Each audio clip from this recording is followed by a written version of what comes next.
ದಾವಣಗೆರೆಯಲ್ಲಿ ಕಾಂಗ್ರೆಸ್ಗೆ ಬಂಡಾಯದ ಬಿಸಿ ಶುರುವಾಗ್ಬಿಟ್ಟಿದೆ. ಕಾಂಗ್ರೆಸ್ನ ಬಂಡಾಯ ಅಭ್ಯರ್ಥಿ ವಿನಯ್ ಕುಮಾರ್ ನಾಮಪತ್ರ ಸಲ್ಲಿಸಿದ್ದಾರೆ. ದಾವಣಗೆರೆ ಕ್ಷೇತ್ರದಲ್ಲಿ ಕಾಂಗ್ರೆಸ್ಗೆ ಈಗ ಟೆನ್ಷನ್ ಶುರುವಾಗ್ಬಿಟ್ಟಿದೆ. ಪ್ರಭಾ ನಾಮಪತ್ರ ಸಲ್ಲಿಕೆ ಮಾಡಿರೋ ಬೆನ್ನಲ್ಲೇ ವಿನಯ್ ಕೂಡ ನಾಮಪತ್ರ ಸಲ್ಲಿಸಿದ್ದಾರೆ. ದಾವಣಗೆರೆ ಡಿಸಿ ಕಚೇರಿಗೆ ಜಿಬಿ ವಿನಯ್ ಕುಮಾರ್ ತೆರಳಿ ನಾಮಪತ್ರ ಸಲ್ಲಿಸಿದ್ದಾರೆ. ಕಾಂಗ್ರೆಸ್ ಟಿಕೆಟ್ ಆಕಾಂಕ್ಷಿಯಾಗಿದ್ದಂತಹ ವಿನಯ್ ಕುಮಾರ್ ಅವರು ಸುಮಾರು 600 ಕಿಲೋಮೀಟರ್ ಪಾದಯಾತ್ರೆ ಮಾಡಿದ್ರು, ಸರ್ವೆ ಮಾಡಿಸಿದ್ರು, ಬೇರೆ ಬೇರೆ ಗ್ರಾಮಗಳಿಗೆ ಭೇಟಿ ಕೊಡ್ತಾ ಇದ್ರು.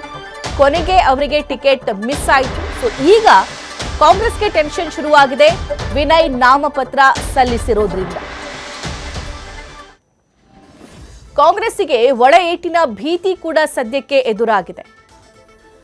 ಯುವಕ ವಿನಯ್ ಕುಮಾರ್ ಅವರಿಗೆ ಟಿಕೆಟ್ ನೀಡ್ತಾರೆ ಅನ್ನುವಂತಹ ಮಾತು ಕೇಳಿ ಬರ್ತಾ ಇತ್ತು. ಸ್ವತಃ ವಿನಯ್ ಕುಮಾರ್ ಅವರೇ ನ್ಯೂಸ್ ಫಸ್ಟ್ಗೆ ಈ ಬಗ್ಗೆ ಮಾತನಾಡಿದ್ದೂ ಇದೆ.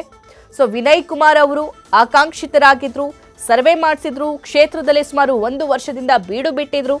ಆದರೆ ಯಾವಾಗ ಪ್ರಭಾ ಅವರಿಗೆ ಟಿಕೆಟ್ ಅನೌನ್ಸ್ ಆಯಿತು ಆಗ ವಿನಯ್ ಅವರು ತೀರ್ಮಾನ ಮಾಡ್ತಾರೆ, ಪಕ್ಷೇತರನಾಗಿ ನಾನು ಕಣಕ್ಕಿಳಿಲೇಬೇಕು ಅಂತ ಹೇಳಿ. ಸೊ ಈಗ ಕಾಂಗ್ರೆಸ್ಸಿಗೆ ಒಳ ಏಟಿನ ಭೀತಿ ಕೂಡ ಶುರುವಾಗಿದೆ. ಪ್ರಭಾ ವರ್ಸಸ್ ಗಾಯತ್ರಿ ಸಿದ್ದೇಶ್ವರ್ ಅನ್ನುವಂತಹ ಕಣ ಇತ್ತು. ಆದರೆ ಈಗ ಸದ್ಯಕ್ಕೆ ತ್ರಿಕೋನ ಸ್ಪರ್ಧೆ ಏರ್ಪಡುವಂತಹ ಸಾಧ್ಯತೆಗಳು ಕಂಡು ಬರ್ತಾ ಇದೆ.